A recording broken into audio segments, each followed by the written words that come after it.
Tous les jours, 14h30, 16h sur Europe 1. Dans l'air du temps.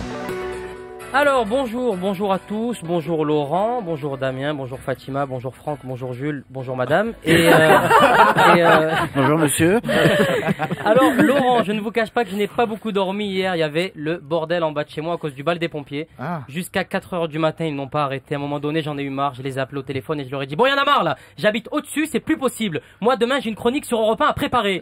Le pompier m'a répondu: sur Europe 1, vous connaissez Damien? Il a oublié son pantalon à la caserne, donc il faudrait qu'il fasse le récupérer.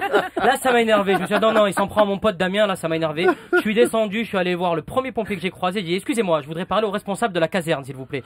Il m'a répondu: bah, c'est le moustachu en slip qui danse torse nu sur la Macarena, là-bas.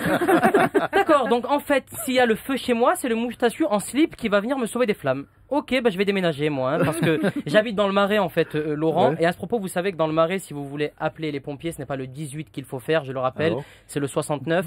Donc sinon, elle était facile. Sinon, pour tous les auditeurs fans d'histoire, la Révolution a eu lieu en 1789. Donc aujourd'hui, ça fait pile de 24... 200... Attends, je retiens 4, 8, 12... Donc aujourd'hui, ça fait très longtemps exactement que les pauvres ont pris la Bastille pour un avenir meilleur, pour vaincre les inégalités, pour que les hommes restent libres et égaux.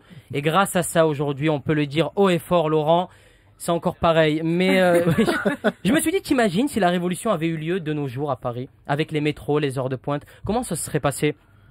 Bon, les mecs, on est 8500, donc on fait pas les cons, on se suit, d'accord? Et n'oubliez pas, je le répète, on prend le bus 291 jusqu'à Gare de Lyon.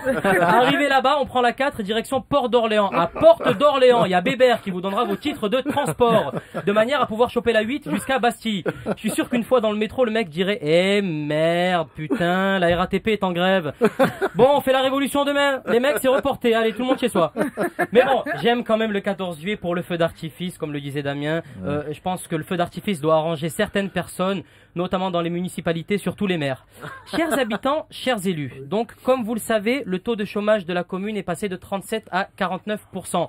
Suite à des restrictions budgétaires, nous avons également dû fermer l'hôpital et le commissariat. C'est pour cela que nous n'avons toujours pas retrouvé la petite Cécile. En revanche, cette année pour le 14 juillet, nous allons avoir un très très beau feu d'artifice avec du bleu, du rouge, du vert, et on aura aussi pour les retraités un stand de tricot tenu par Isabelle Quenin. T'imagines le jour du 14 juillet, monsieur le maire, excusez-moi, monsieur le maire, voilà, vous avez toujours pas répondu à ma demande de logement. Ça fait quand même 7 courriers que je vous envoie, ça commence à faire long quand même là. Waouh, regardez la belle bleue là-haut, regardez.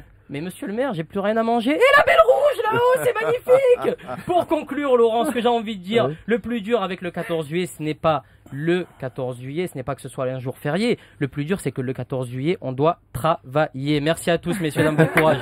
Bravo. Malik Bentala, bravo à toi. Malik.